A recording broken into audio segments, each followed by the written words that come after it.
chrétien et argent.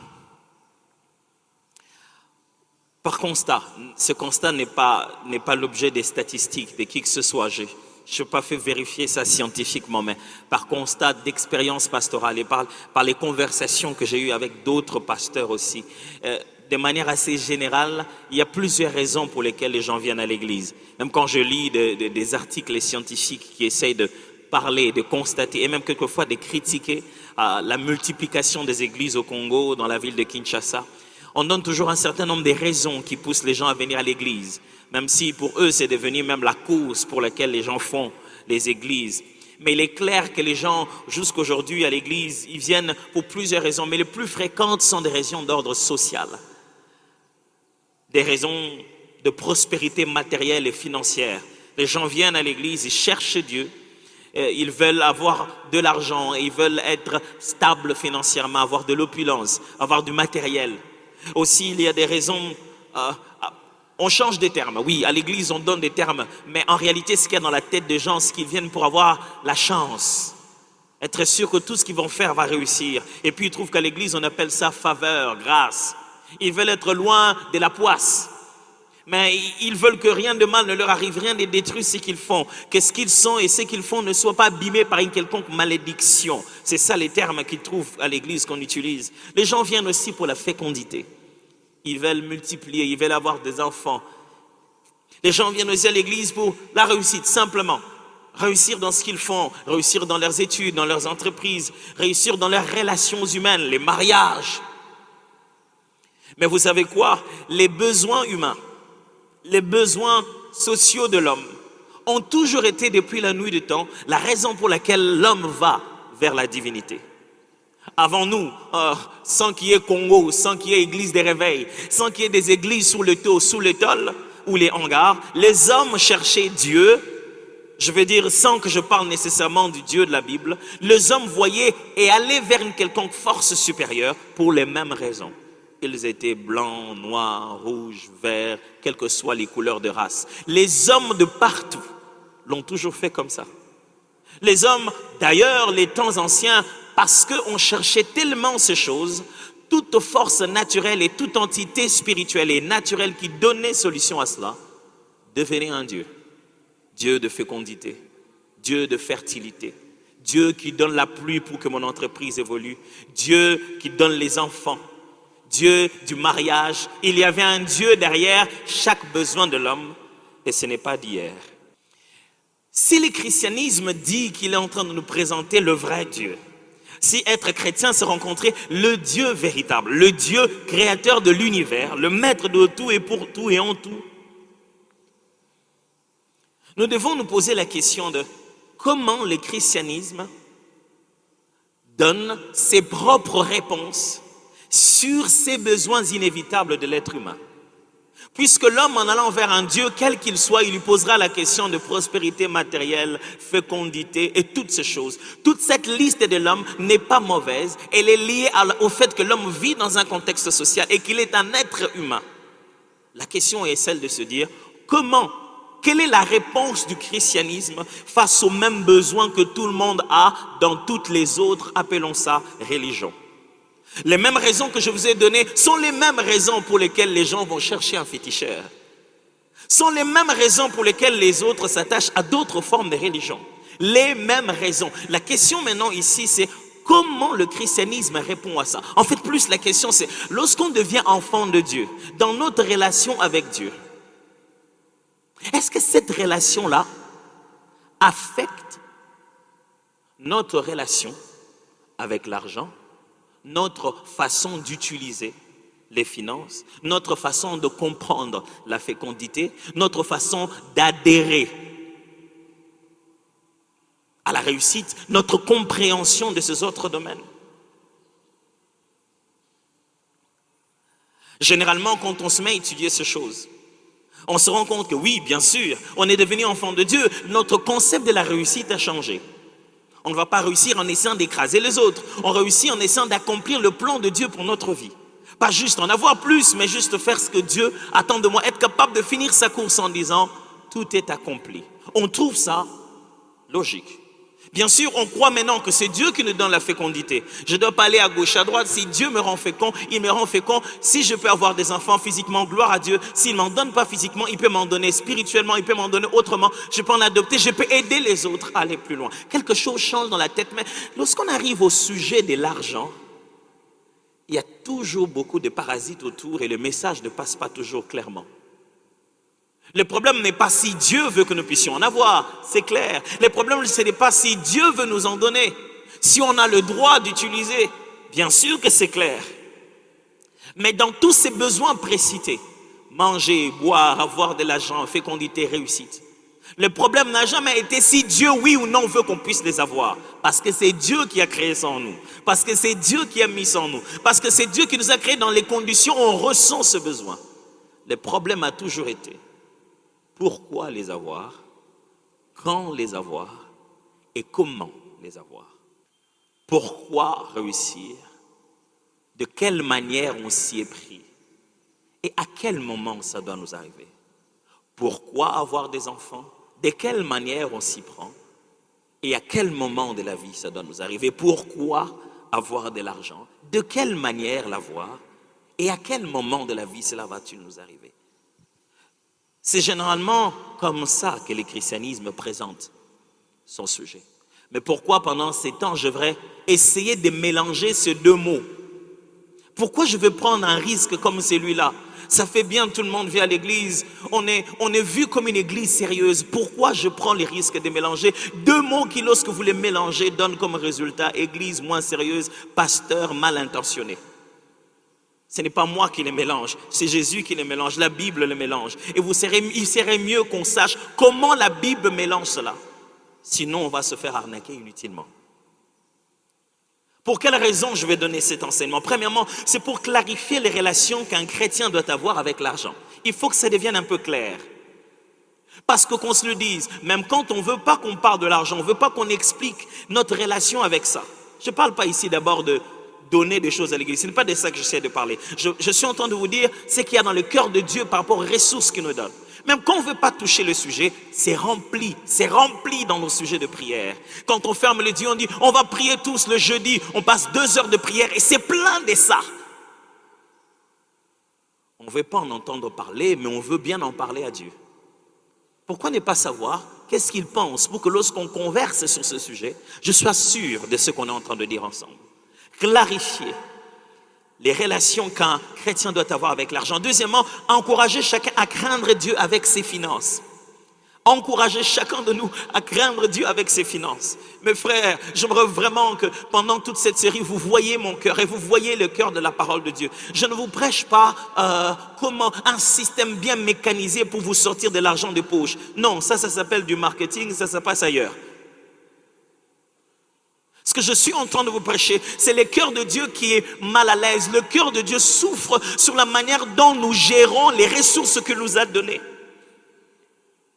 Frère, l'être humain est venu sur la terre avec une description des charges. Nous avons un cahier des charges, une description de tâches. Dieu nous a donné des responsabilités. Et parmi ces responsabilités, il n'y a pas que nos enfants. Il y a la gestion de ressources qu'il nous a données. Un jour, on devra rendre compte de ce que Dieu a mis entre nos mains. Autant on rendra compte de nos talents, de nos capacités, autant on rendra compte de ce qu'il nous a demandé de féconder, de multiplier, de gérer, de protéger. Et la plupart des fois, les gens viennent à l'église avec un cœur lourd en faisant toutes sortes de sujets de prière. Non pas que Dieu n'a pas béni, mais ils ont mal géré de ce que Dieu a béni. Troisièmement, c'est montrer notre responsabilité d'intendant des richesses que Dieu nous donne. Nous avons une responsabilité face aux ressources qu'on reçoit. Mon frère, tu as une responsabilité de ta grosse Jeep, tu en as. Ma soeur, tu as une responsabilité de ton corps, de ta beauté, tu en as. Autant nous avons une responsabilité de chaque moyen qui passe entre nos mains. Dieu travaille, bénit. Est-ce que vous savez que quand Dieu fait une promesse à quelqu'un qui va le bénir, c'est-à-dire qu'il va le prendre entre les mains de quelqu'un d'autre qui va lui donner? Est-ce que vous savez que quand Dieu dit « je veux te faire du bien, je veux te bénir », c'est-à-dire que quelqu'un d'autre va être l'instrument par lequel cette chose va t'arriver? Et quand Dieu s'assoit et dit « je vais utiliser mes enfants pour accomplir mes promesses autour d'eux », Il leur dit, donnez-moi ce que je vous avais donné. Et tout le monde se dit, Seigneur, quoi? Tu parles de quoi? Non, mais ça, tu m'avais déjà dormi, tu n'as qu'à chercher ailleurs. Quelle est notre responsabilité d'intendant? Mais aussi apprendre à chacun à donner selon Dieu. Apprendre à chacun à donner selon Dieu. Il y a quelques dimanches passés, je vous ai posé cette question. Combien de fois vous pensez que je parle de donner dans cette église? Et je me souviens ces dimanches, j'ai fait une proposition de 2 fois à l'année, 3 fois, 4 fois à l'an. J'ai eu des réponses qui tâtonnaient. Et je vous ai répondu en disant que je parle chaque dimanche de donner dans cette église. Chaque dimanche. Mais c'est non parce que dans votre tête, le mot donner veut dire prendre de l'argent pour donner. L'évangile du Christ est essentiellement basé sur ce mot-là. Donner, je vais vous le démontrer tout à l'heure. Et donner ne signifie pas de l'argent d'abord. Non, l'argent n'est même pas la priorité de ce verbe-là. Tous les jours quand vous venez, je vous apprends à donner votre vie au Seigneur, à donner de l'amour autour de nous, à donner du temps dans la présence de Dieu. C'est tout le temps question de donner.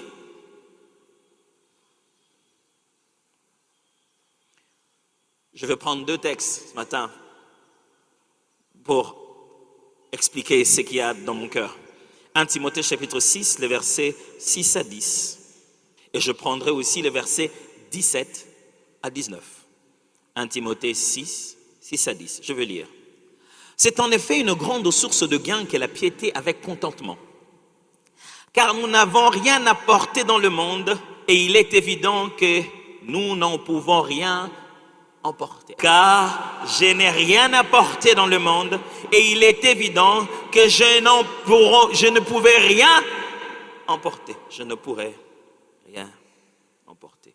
Si donc nous avons la nourriture et les vêtements, cela nous suffira.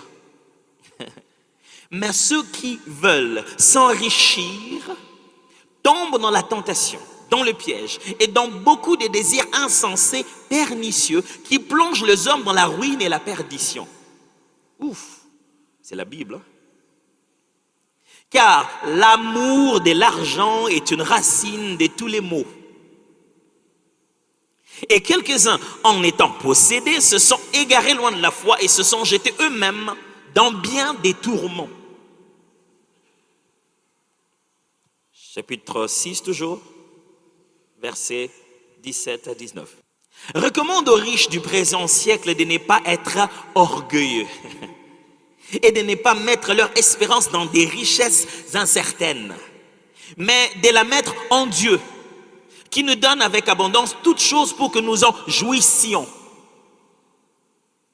Recommande-leur de faire du bien et d'être riches en bonnes œuvres, d'avoir de la libéralité et de la générosité, et de s'amasser ainsi pour l'avenir un trésor placé sur un fondement solide afin de saisir la vie véritable.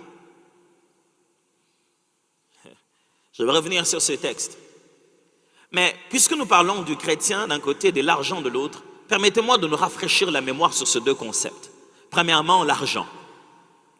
Avant, vous savez, la notion de l'argent, je ne veux pas m'étaler dans les notions économiques et fiduciaires ou quoi. Je ne vais pas vous faire la grande leçon. Tous les profs qu'il y a ici prendront le temps de le faire. Mais juste vous rappeler 2 ou 3 notions. Vous vous souvenez que dans les échanges et les relations humaines, le besoin d'avoir ce qu'on manque comme ressources, on a quelque chose, tout le monde a toujours quelque chose, et tout le monde manque toujours quelque chose. Et dans ce contexte-là, les hommes ont commencé à le ressentir, ils se sont dit, bon, quand je manque une chose que toi tu as, qu'est-ce qu'on doit faire? On doit faire de l'échange. Je te donne ce que j'ai parce que toi tu n'en as pas, et tu me donnes ce que tu as parce que je n'en ai pas. Ils ont créé ce qu'on appelle le troc. Ils ont commencé à s'échanger des choses. Mais des fois aussi, il existait que, parce que je n'en ai pas, j'ai absolument rien, j'emprunte chez toi. Donne-moi pendant un moment. Mais ce que tu vas me donner, je vais l'utiliser. Ça va disparaître. Je ne pourrai pas te le remettre parce que je vais l'utiliser. Comment résoudre cette dette alors? Comment te rendre la même valeur demain? Dans le contexte d'échange économique, dans le contexte de prendre chez l'autre ou de donner ce que l'on a dans une certaine valeur, dans les contextes de pouvoir se rendre les dettes, les hommes ont développé plusieurs façons d'échanger. Mais un peu plus tard, lorsque, vers le 7e siècle avant Jésus-Christ, lorsque l'ancienne Turquie d'aujourd'hui, appelée son Turquie, dans l'empire de Lydie, les Lydiens, le roi lydien, a créé une façon de faire. Avant lui, il y en avait plusieurs autres. Mais ils ont créé une façon de faire. Ils ont pris des pièces en argent, ils les ont coupées d'une certaine forme avec le même poids. Ils ont créé la monnaie. La monnaie a été inventée donc par le roi de Lydie en 7e siècle avant Jésus-Christ.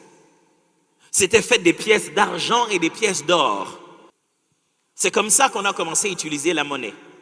Mais ce que nous utilisons aujourd'hui comme billets de banque, monnaie en papier, tenez-vous bien, qui est-ce qui l'a inventé? Tenez-vous bien. Ce que nous utilisons maintenant comme monnaie en papier, c'est inventé non pas 7 siècles avant, mais cette fois-ci 7 siècles après Jésus. Tenez-vous bien, qui est-ce qui l'a inventé? Tenez-vous bien. Les Chinois. Ce sont les Chinois qui ont inventé ce système monétaire en papier. 7 siècles après Jésus, ce sont eux qui l'ont conçu. Donc, on appelle ça de l'argent parce que c'est cette matière en argent pour pouvoir aider dans cette valeur, dans ce système d'échange, de la monnaie en argent. C'est comme ça qu'on appelle ça de l'argent. C'est là qu'est venue cette façon d'appeler ça de l'argent, de l'argent.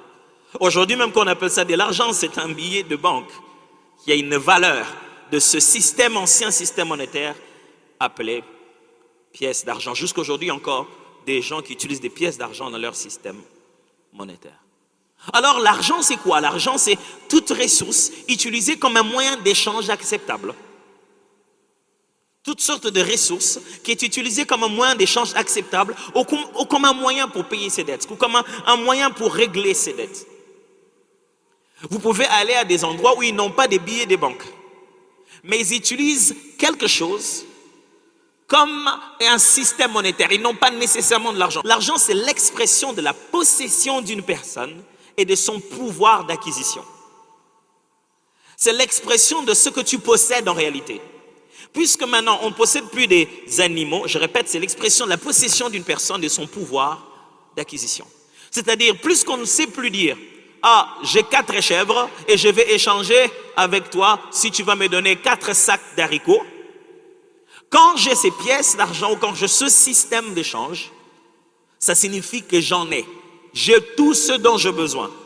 C'est-à-dire, j'ai la valeur de 4 chèvres qui peuvent aussi être la valeur de 10 sacs de ciment.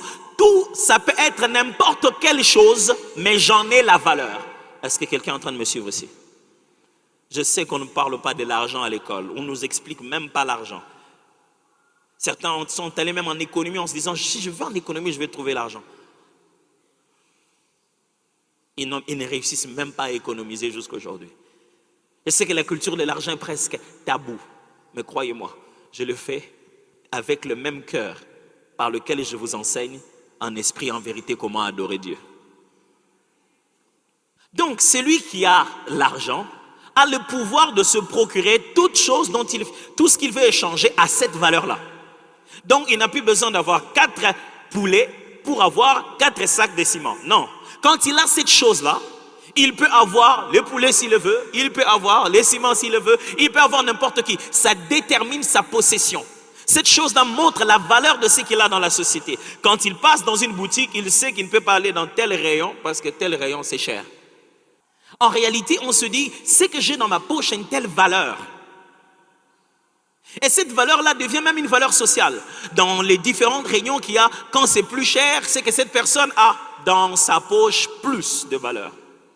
Ça démontre ce qu'il possède, mais ça démontre aussi son pouvoir d'acquisition. Il peut s'obtenir des choses à la valeur de ce qu'il a. Donc il entre dans un endroit, il y a des belles voitures, des voitures de toutes sortes. Il entre, tu ne sais pas ce qu'il a dans la poche, mais la voiture avec laquelle il va sortir détermine son pouvoir d'acquisition.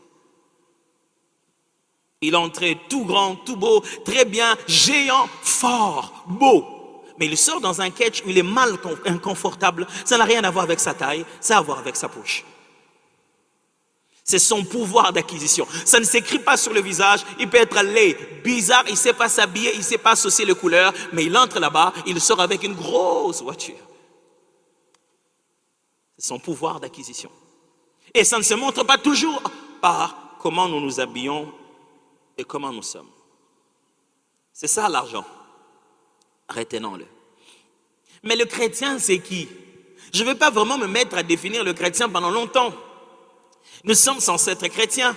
Mais j'aimerais quand même faire la loi de la première mention. Revenir sur la Bible, la première fois où la Bible utilise le mot chrétien en fait. La Bible elle-même le dit.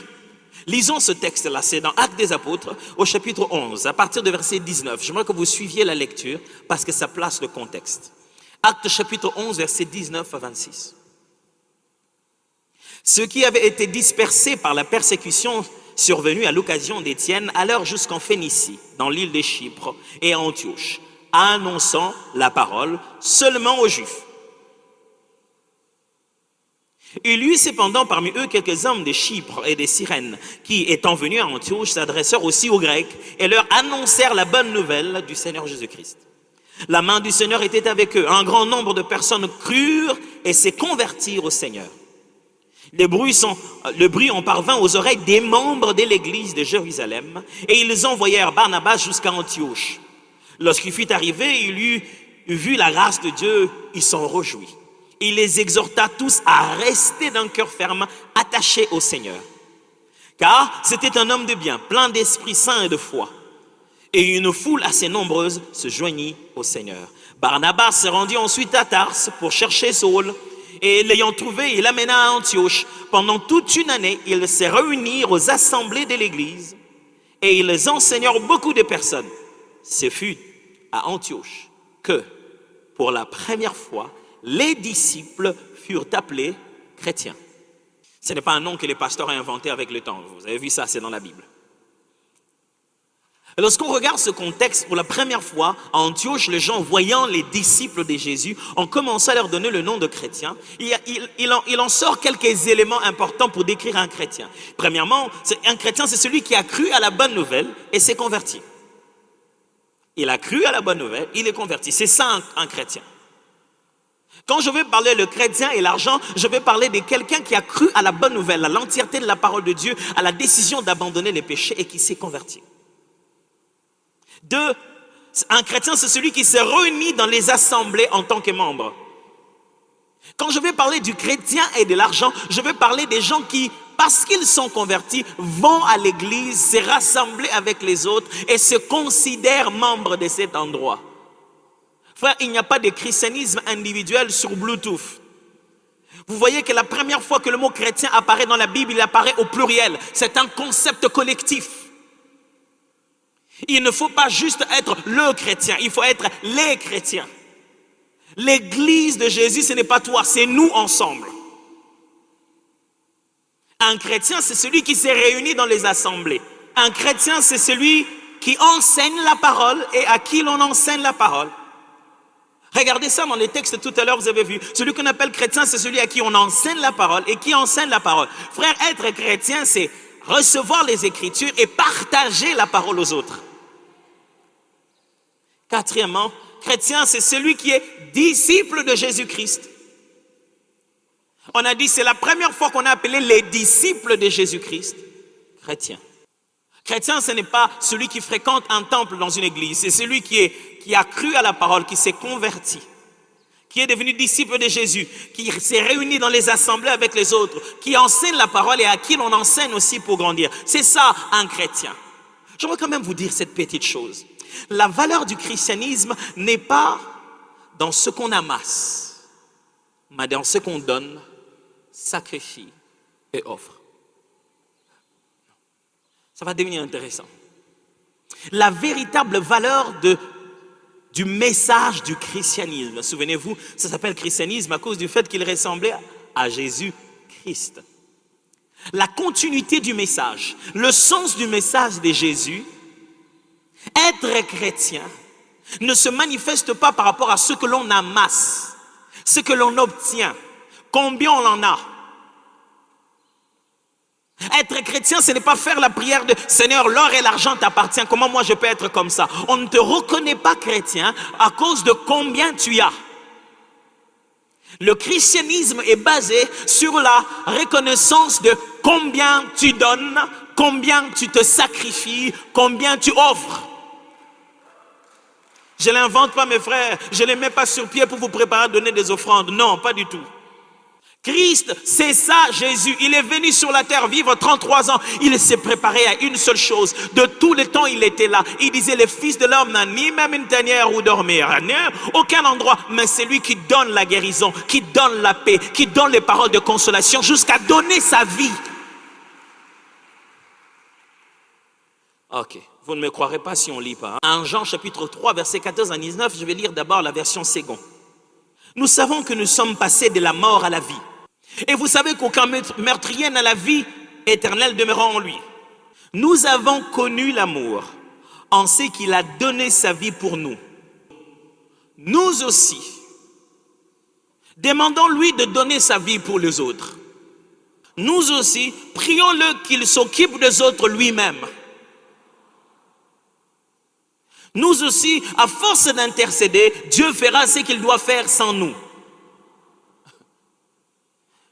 Nous aussi, nous devons prendre beaucoup chez les autres, à l'église, dans la prière. Comment voulez-vous être comme Jésus sans conjuguer les mêmes verbes que Jésus? Regardez ici, Jean nous dit, il a conjugué donner. Nous aussi, nous devons donner de l'argent. Vous avez vu de l'argent là? La dîme là? Nous devons donner notre vie pour Jésus. Ça, c'est la plus grosse erreur qu'il y a dans l'église. Quand Dieu manifeste son amour, nous pensons que la meilleure façon de gérer ça, c'est de lui rendre à lui cet amour. Lui dit non. La meilleure façon de répondre à l'amour que je vous donne, c'est de prendre cet amour et d'aimer les frères. Vous ne devenez pas comme Dieu en donnant à Dieu ce que Dieu vous a donné. Non, vous devenez comme Dieu en donnant aux hommes ce que Dieu vous a donné. Quand Dieu dit à Abraham, je te bénirai et je ferai de toi une source de bénédiction, pas une source de bénédiction pour Dieu. Il dit, quand je te bénis, je te mettrai dans ma position. Tu deviendras aussi celui qui se met à bénir les autres. Pas moi, j'en ai pas besoin. 17. Si quelqu'un possède les biens du monde, écoutez ça. Si quelqu'un possède, pas l'onction, pas les miracles. Si quelqu'un possède les biens du monde et que voyant son frère dans le besoin, il lui ferme ses entrailles, comment l'amour de Dieu demeure-t-il en lui? On n'a pas dit si quelqu'un voit son frère paralytique et il ne lui impose pas les mains, comment on verra qu'il l'amour de Dieu est en lui? Non, on dit on lui voit, il a dans les besoins matériels, il n'arrive pas à le soutenir. Comment on peut dire que l'amour de Dieu est dans son cœur? Petits enfants, n'aimons pas en parole et avec la langue, mais en action et avec vérité. Par là, nous connaîtrons que nous sommes de la vérité et nous rassurons nos cœurs devant lui. Je vais vous lire ma version, vous la connaissez, la version que j'aime bien, parole vivante. Quant à nous, nous savons que nous sommes passés de la mort à la vie parce que maintenant nous aimons nos frères. Celui qui n'aime pas se trouve encore dans le royaume de la mort. Si quelqu'un a de la haine pour son frère, c'est un meurtrier. Or, vous savez que la vie éternelle ne demeure pas dans un meurtrier. Vous savez que la vie éternelle ne demeure pas. Qu'il peut vous dire, j'ai la vie éternelle. S'il est ses frères, la vie éternelle ne demeure pas dans un meurtrier. Et s'il dit que je ne l'aime pas, il l'a tué.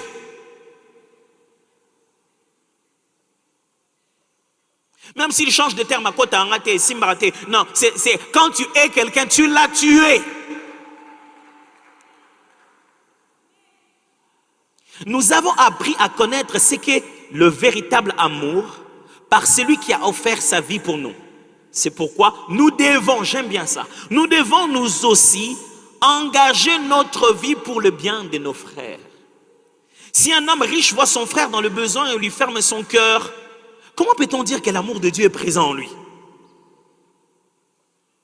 Moi, j'aime beaucoup le Seigneur, mais celui qui est à côté de toi, tu le prends. Mes enfants, ne nous payons pas de mots. Il ne faut pas que notre amour consiste en quelques belles paroles. S'il est véritable, il s'est traduit dans des actes. Cela nous permet de reconnaître que nous sommes dans la voie de la vérité. Comment on reconnaît quelqu'un qui est dans la vérité? Pas parce que leur pasteur enseigne avec un bon français. Sinon, vous ne serez pas dans la vérité quand je remarque toutes les erreurs que je fais à chaque culte. À force de multiplier et de ne pas savoir dans quelle langue je suis. On reconnaît que quelqu'un est dans la vérité, pas parce qu'il parle en langue au bureau, parce qu'il aime. Il aime les gens autour de lui. Cela nous permet de reconnaître que nous sommes dans la voie de la vérité et nous pourrons nous sentir rassurés en présence de Dieu, même si notre cœur nous fait la reproche. Est-ce que vous avez constaté ça? Le véritable christianisme n'est pas dans combien on amasse, mais combien on donne. Frère, j'aimerais que ça change dans nos cœurs, frère. Le cœur de Dieu est mal parce qu'il s'est dit, on vient à l'église pour amasser. Or, lui, il nous donne pour donner. Je vous l'ai déjà dit ici, la meilleure façon d'enseigner le donner dans l'église, ce n'est pas donner, vous allez recevoir. Donner, vous allez recevoir. Je parlerai de ce texte-là parce que 2 fois, il est très mal interprété. La leçon que Dieu veut nous donner, ce n'est pas recevoir. La leçon que Dieu veut nous donner, c'est donner. Dieu ne nous apprend pas à recevoir, il nous apprend à donner. Dans la vie, dans l'église, selon la Bible, on ne donne pas pour recevoir. On donne parce qu'on a reçu. Ce que tu donnes, tu l'as reçu au point de départ. Comment tu vas donner? Ça vient d'où? Si tu veux être chrétien, sois-le totalement. Offre toute ta vie à Dieu et pour les autres. Si tu veux être chrétien, sois-le totalement. Ne sois pas chrétien en prière, ne sois pas chrétien en jeûne, ne sois pas chrétien en avancé, ne sois pas chrétien en beaucoup prier pour lui, ne sois pas chrétien en le faire rire, l'aimer. Non, si tu es chrétien, sois-le totalement. Totalement veut dire totalement. Jusqu'à quand tu deviendras chrétien financièrement? Parce que tu es devenu chrétien dans ta santé, chrétien dans tes entreprises, chrétien dans tes relations. Mais il y a quelque chose de ton christianisme qui n'arrive pas à entrer dans ta gestion de tes ressources. Dilapider les biens sans tenir compte de ses enfants et de sa postérité, ce n'est pas être chrétien. Mal gérer les ressources que Dieu t'a données. Parce que quand tu en as eu 20 000, tu as voulu faire la folie des grandeurs. Ce n'est pas être chrétien. La maturité spirituelle d'une personne se manifeste dans sa capacité à gérer les ressources. Je vous enseignerai Matthieu chapitre 25. Le contexte dans lequel la Bible dit « bon et fidèle serviteur » n'est pas un contexte d'évangéliser, c'est un contexte de gérer de l'argent. Qui vous a dit que quand vous gérez mal de l'argent, vous ne commettez pas un péché? Qui vous a dit que c'est péché que quand vous gérez mal vos enfants? Toute mauvaise gestion de ressources est un manquement à la description des tâches de l'homme sur la terre.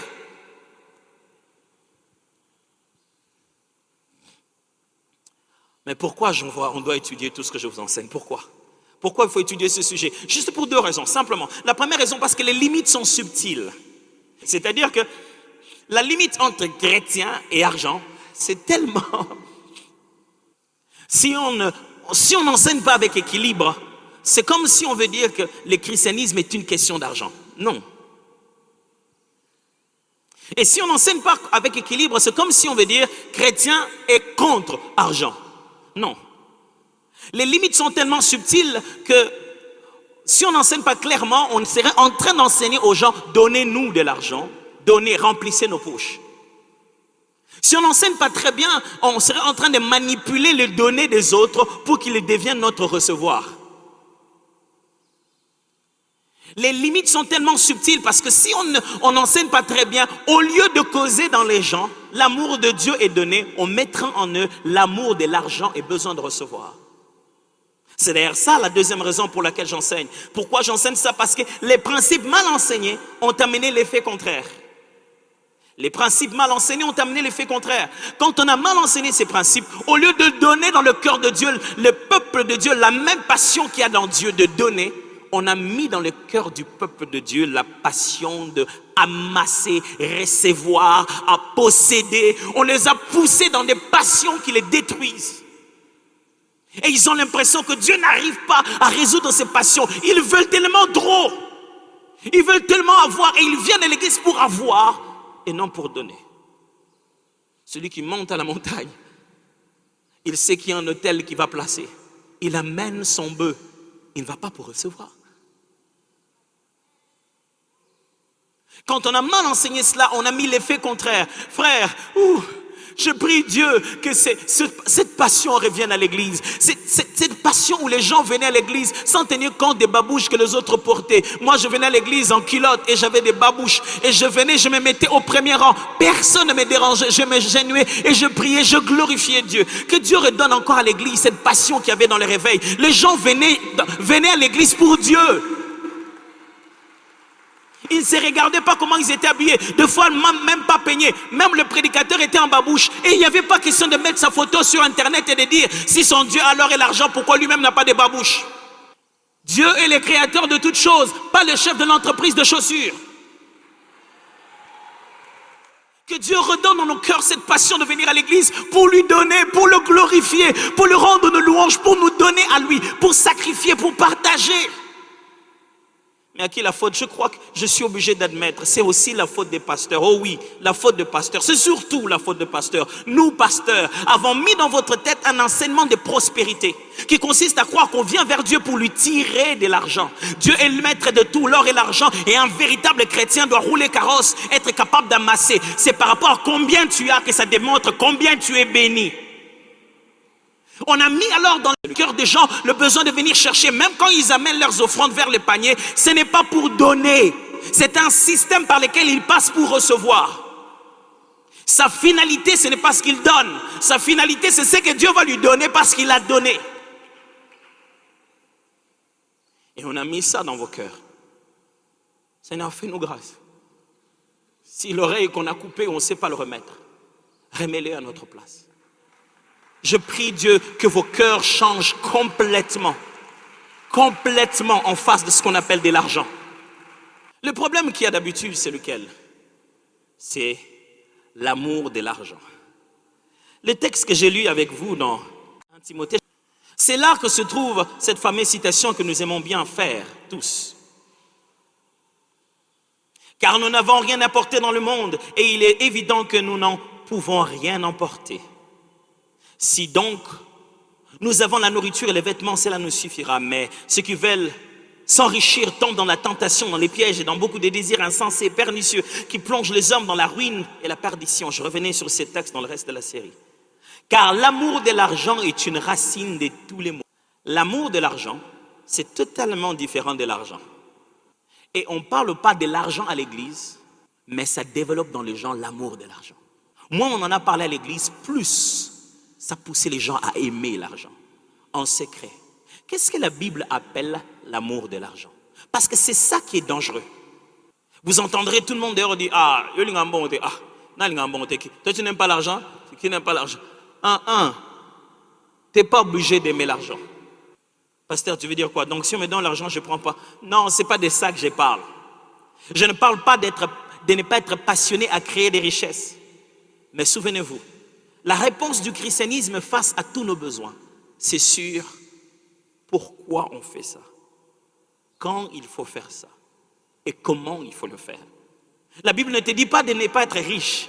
La Bible te dit pourquoi être riche, quand être riche et comment être riche.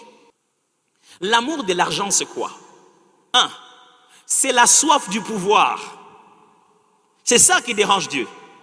Souvenez-vous, l'argent, c'est le système par lequel on montre ta possession et ton pouvoir d'acquisition. Ce n'est pas que tu veux avoir plus de billets des banques. Tu veux avoir plus de pouvoir et d'options. Tu commences à tellement désirer avoir le pouvoir sur les autres. Vous savez, quand vous avez ce pouvoir financier, vous ne vous offrez pas que des biens, vous vous offrez aussi des services. C'est-à-dire, vous mettez aussi les autres à votre service. Et vous dites, plus j'ai de l'argent, plus je mettrai tout le monde à mon service. Et vous savez, l'être humain, malheureusement, met un prix à tout et à n'importe quoi. Même au corps humain, même aux relations. Il met un prix à tout. Et quand tu te dis, si j'ai l'argent pour ça, j'aurai ça. Frère, l'amour de l'argent, c'est la soif du pouvoir. Ne soyez pas assoiffés du pouvoir, car c'est de lui à lui qu'appartient pour l'éternité l'honneur, la puissance et la gloire. Frère, le pouvoir, ça donne des vertiges. Le véritable pouvoir, c'est celui d'un arbre qui est déjà enraciné et qui monte en hauteur. Si tu essayes de voler et de voltiger par toi-même, tu auras des vertiges. Trouve tes fondements dans les Seigneurs et laisse le Seigneur te faire grandir lui-même. Il te donnera des hauteurs que tu vas supporter. Tu veux le pouvoir, ce n'est pas l'argent. Tu ne veux pas t'habiller, te nourrir et faire du bien. Tu veux avoir le pouvoir de tout ce que tu veux. Qu'est-ce que c'est que l'amour de l'argent? L'amour de l'argent, c'est la supériorité sur les autres. Tu aimes être supérieur. Quand tu entres, tout le monde sent que tu es entré. Parce que tu as de l'argent. Les gens regardent. L'argent parle. Non. Le riche, il a beaucoup d'amis et il les a pour son malheur. Tous les amis des riches ne sont pas ses amis. Vous voulez savoir qu'est-ce que le pouvoir et qu'est-ce que c'est qu'avoir la supériorité sur les autres? Attendez qu'on puisse vous nommer. Ministre de ceci. Voiture de fonction, militaire et tout. Les jours où on signe un autre arrêté, vous êtes destitué.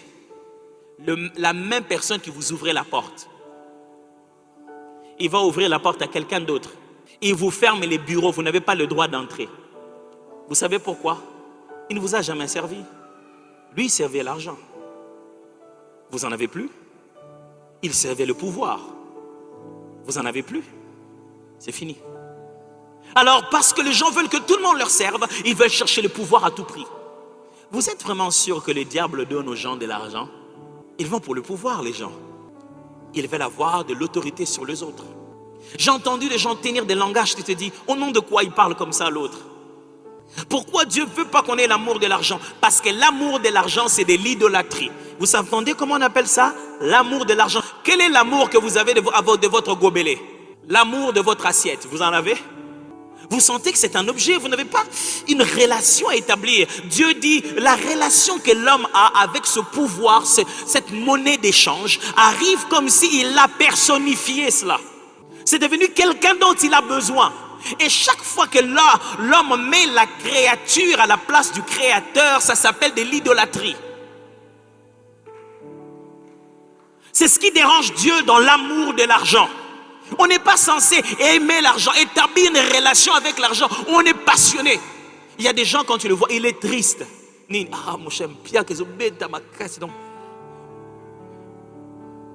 Comment les gens faisaient quand l'argent n'existait pas?